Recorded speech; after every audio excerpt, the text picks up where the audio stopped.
Israel जल रहा है, आसमान में धुएं का गुबार है और जमीन पर छाई है अफरा तफरी।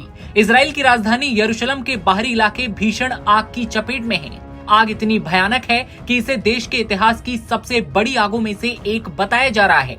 तेज हवाओं ने इस आग को और ज्यादा विकराल बना दिया है। हालात इतने खराब हैं कि हजारों लोगों को अपने घर छोड़ने पड़े हैं। राजधानी पर धुएं का अंधेरा ऐसा छाया है कि दिन में भी रात जैसा नजारा देखने को मिल रहा है। बता दें कि यरूशलेम की आग अब इजराइल के सब्र और सिस्टम दोनों की अग्नि परीक्षा बन चुकी है। कई लोग अपनी कारों को छोड़कर आग की लपटों से दूर भागते हुए देखे गए। इजरायली मीडिया के मुताबिक 160 से ज्यादा बचाव और फायर फाइटर्स दल आग बुझाने के अभियान में लगे हुए हैं। दर्जनों विमान और हेलीकॉप्टर आग पर काबू पाने की कोशिश कर रहे हैं। देश की सेना भी खोज और बचाव अभियान में लगातार सहायता कर रही है। तेज हवाओं की वजह से मुश्किलें पैदा हो रही हैं। इजराइल में राष्ट्रीय आपातकाल जैसे हालात पैदा हो गए हैं। खबर ये भी है कि आग की वजह से हजारों नागरिकों को अपना घर खाली करना पड़ा है। देश की राजधानी पर धुएं का घना गुबार छा गया है।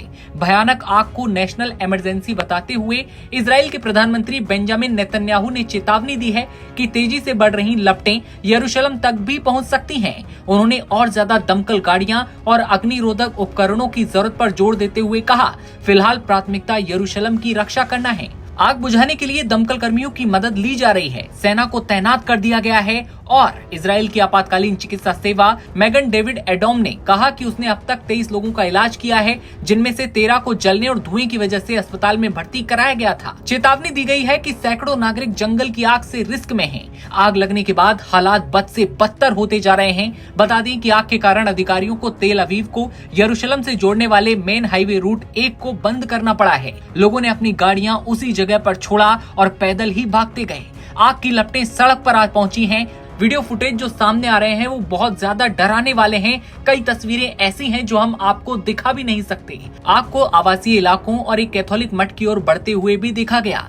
जानकारी के लिए आपको बता दें कि इजराइल की सरकार ने अंतर्राष्ट्रीय मदद की अपील भी की है और इटली, क्रोएशिया और उत्तरी मैसेडोनिया से अग्निशमन विमान स्थानीय कर्मचारियों की सहायता के लिए पहुंच रहे हैं। हेलीकॉप्टर आग पर पानी डाल रहे हैं, जबकि इमरजेंसी यूनिट्स तेजी से बदलती आग की लपटों से निपटने और कंट्रोल करने में लगी हुई है।